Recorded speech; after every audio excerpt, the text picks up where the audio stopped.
ururka samafalka Soomaaliyeed ee Alpha Trust ayaa ceelbiyood ka hirgeliyay tuulada Barimasendo oo ka mid ah tuulooyinka hoos yimaada magaalada Jowhar ee caasimadda Hirshabelle isla markaana magaalada kaga beegan dhanka koonfur bari. ceelka ururka Alpha Trust ee ka hirgeliyay deegaankaas ayaa waxaa loogu magac daray hooyo Faadumo Cali Maxamed Faadumo Taabit oo ku nool dalka Canada. dadweynaha deegaanka oo badan dad xoolo dhaqato ah ayaa saacado badan waxay u lugan jireen in ay helaan biyo waxayna ka mahadceliyeen ceelka loo qoday. bismillaahir rahmaanir rahiim waxaan u mahadcelihaynaa dadkii wax noo qabta walaalahayna ururka Tarsan u mahadcelihaynaa waxaana la soo gaarsiiyay ceel anu ko qabna baahi biyood waxaan ugu mahadcelihaynaa waxay noo qabteen walaalahayna soo dhibeen waa ugu mahadcelihaynaa tuulada deganna waxa la yiraahdaa Barimasendo la yiraahdaa waxaan u mahadcelihaynaa walaalahayna anigoo ooman oo baahi biyood qabta inay wax badan noo qabteen waana ku mahadsan yihiin qoladii ay noogu soo dhiibeen iyagaba ma ahayn waxaan leeyahay waa dad walaalihiin oo qurbo joogan la yiri ayagana waa ugu mahadcelihaynaa oo leeyda naga soo taakulayda naga dabarocda waana u mahadcelinaynaa ilaahi weyn iyo ummadda Soomaaliyeed gaar ahaan oonka oon leey inaan maanta joogno waa jirtaa haddana waa ka hoon baxnay waa ilaahay mahadiis midaas iyo mid la mid ahaan celinaynaa muslimiinta oo noo soo taakulaysa waxaan idin sheegaynaa ururka Alpha Trust in wax allaal waxaan soo gaarsiisay oo ceelkeena loo keenay naloo qoday naloo qabtay waxna aan lagu weydiisan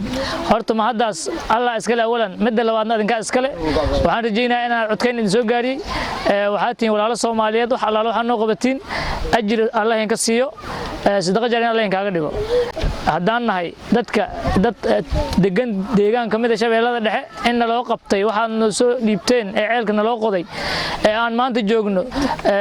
gogol dhigiisa oo ceelka hadda naloo furuuhayo baahi biyoodaan qabnay baahi biyoodna ayna deysay aan ka hor cadeeynaa adina idin soo gaarsiineynaa wassalaamu calaykum waraxmatullaahi wabarakaatuh.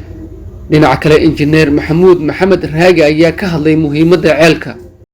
halkaan waxaan ka qodnay oo ka hirgelinay ceel biyood ceelkaas oo ay la socotay xoogaa gurna lacageeda oo dadka meeshaas degan loogu deeqay tuuladu waxa la yiraahaa Barimasendo waxay hoos timaadaa degmada Jowhar dadkaas waxa deganay dad oo aad u haraadsan aad u dhibaataysan biyo la'aan daraadeed oo meel 7 kiiloomitir u jirta meesha ay degan yihiin dusha uga aroori jiray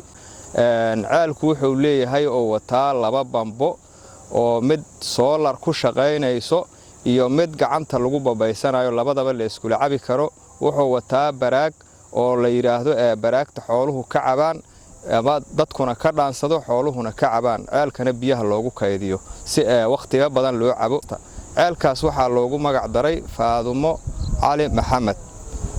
waan u mahadcelinaynaa dadka meesha jooga aad bay ugu dhibaato qabeen aad bay ugu baahi qabeen way ku diirsadeen way u hambalyeeyeen way u soo duceeyeen sidoo kale gunadaas dhilahoo la gaarsiiyay way ka mahadceliyeen wayna u baahnaayeen marka ururka waa u mahadnaqaynaa ilaahay maaragtay khayr Allah ka siiyaan leenahay miisaanka Allah u saaraan leeyahay.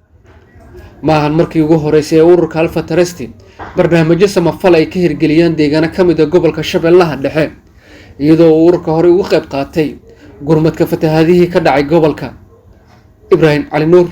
TV-ga Universal Jowhar.